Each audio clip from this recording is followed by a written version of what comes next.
இதைன்னு எப்படி சொல்லி புரிய வைக்கிறது? മലയാളം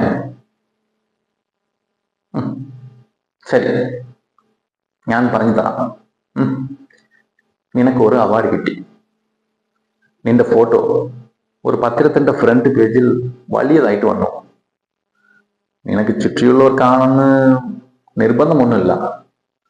അതേസമയം നീ ഒരു പെണ്ണിന്റെ കേസിൽ അകത്തായി, അല്ലെങ്കിൽ ഒരു അടിപിടി കേസിൽ പിടിപെട്ടു.